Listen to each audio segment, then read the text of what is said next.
Hello दोस्तों, नमस्कार। आप सबको प्रणाम। यह माना जाता है कि प्राचीन काल से भारत चीन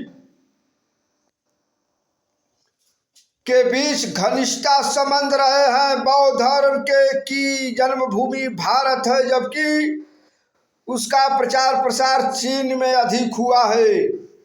1949 में चीन की साम्यवादी सरकार को सबसे पहले भारत ने समर्थन दिया था।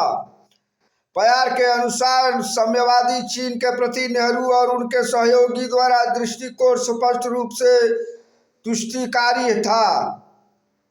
भारत ने अमेरिका की उन नीतियों की सर्वदा आलोचना की जो चीन को अंतर्राष्ट्रीय सम्मेलनों या संस्थाओं में उचित स्थान दिलाने में रुकावट प्रस्तुत करती थी। भारत और चीन के बीच विवाद पहले तिब्बत भारत का क्षेत्र था। 1950 में चीन सरकार ने तिब्बत को स्वतंत्र कराने की घोषणा की।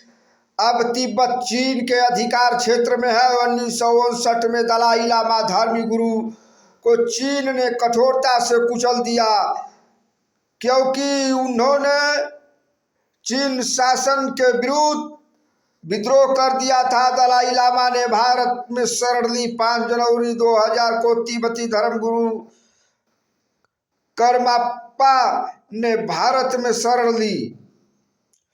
1950-51 में साम्यवादी चीन के नक्शे में भारत के एक बड़े भाग को चीन का अंग दिखाया गया है। 1954 में चीन ने एक पत्र भेजकर भारतीय सेना पर बुझे चीन के नक्शे में भारत के एक बड़े भाग को चीन का अंग दिखाया गया है।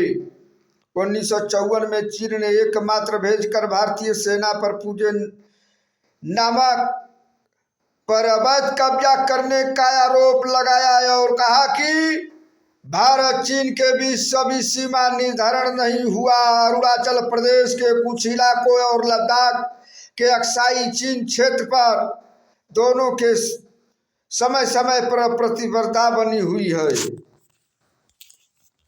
1962 का युद्ध 1950 में चीन द्वारा तिब्बत को हड़पने और भारत चीन सीमा पर बस्तियां बनाने के फैसले से दोनों देशों के संबंध बिगड़ गए। अरुणाचल प्रदेश के कुछ इलाकों और लद्दाख के अक्साई चीन के क्षेत्र में प्रतिस्पर्धा दावे के चलते दोनों देशों के बीच 1962 में युद्ध हुआ।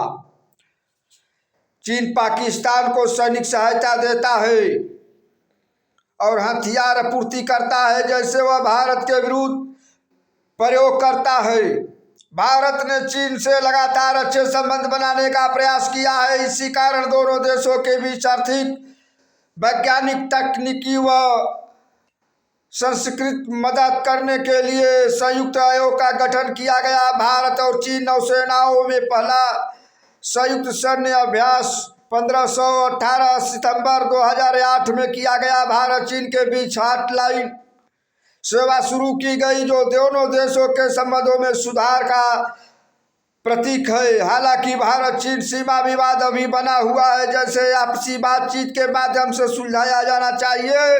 साथ ही आतंकवादी गतिविधियों को भी रोका जाना चाहिए। इसके अलावा चीन द्वारा पाकिस्तान को सेना तथा भारत के विरुद्ध हथियारों की सप्लाई भी नहीं करनी चाहिए।